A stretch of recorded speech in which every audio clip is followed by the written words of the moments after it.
Hello friends, তো কেমন আছো সবাই? আজ চলে এসেছি আবার একটা নতুন রান্নাকে সঙ্গে নিয়ে। আর কয়েকদিন আগে তো প্রচণ্ড পরিমাণে বৃষ্টি হচ্ছিল, আর বৃষ্টিতে তো বাইরে বেরোনোও যাবে না।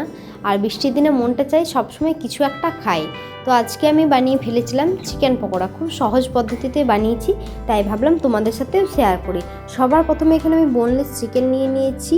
এর মধ্যে আদা, রসুন আর কাঁচা লঙ্কার একটা পেস্ট দিয়ে বেশ কিছুক্ষণ ম্যারিনেট করে রাখতে হবে।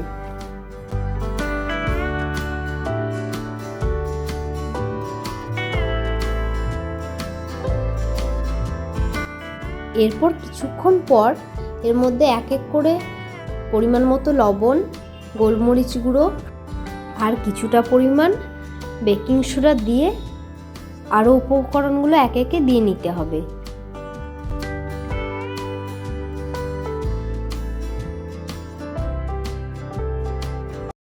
এরপর এর মধ্যে আমি পরিমাণ মতো হলুদ দিয়েছি।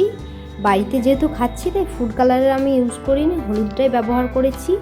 তো হলুদটা দিয়ে বেশ ভালোভাবে ম্যারিনেট করে নিতে হবে।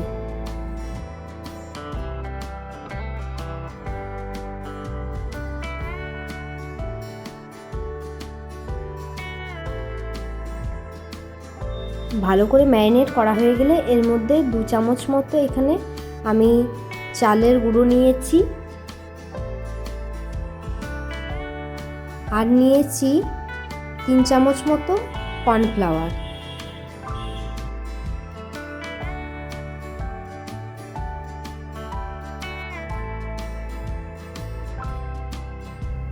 সব উপকরণগুলো এবার ভালোভাবে ম্যারিনেট করে নিতে হবে।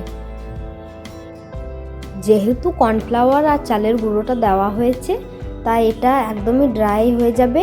তো একটু একটু করে জল অ্যাড করে, খুব একটু পাতলা করলে কিন্তু হবে না, তো পরিমাণ মতো জলটা দিয়ে ম্যারিনেট করে নিতে হবে।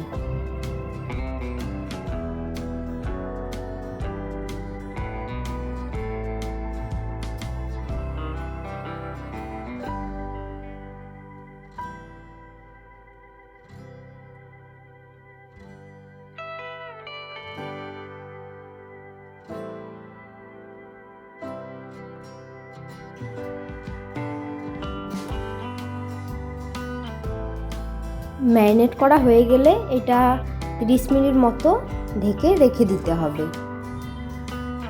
30 মিনিট তো হয়ে গেছে। এদিকে আমি কড়াইয়ে তেল বসিয়ে দিয়েছি।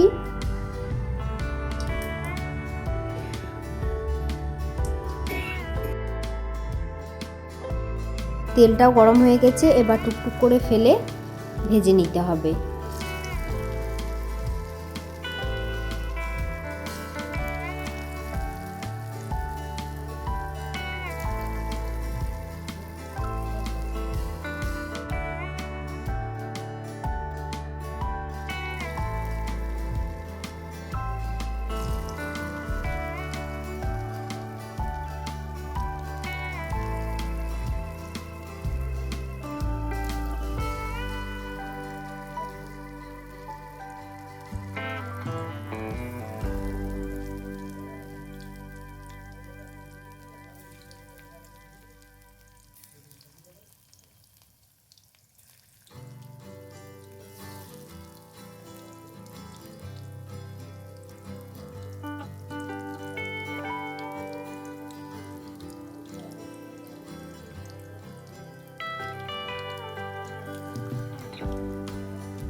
একদম লাল লাল করে ভেজে তুলে নিলেই রেডি আমাদের চিকেন পকোড়া। আর বৃষ্টির দিনে বৃষ্টি দেখতে দেখতে চিকেন পকোড়া খাওয়ার মজাটাই আলাদা। তো আজকের মতো ভিডিওটা এখানেই শেষ করছি। দেখা হবে অন্য কোনো ভিডিওতে, অন্য কোনো রান্নাকে সঙ্গে নিয়ে। তো আজকের মতো টাটা।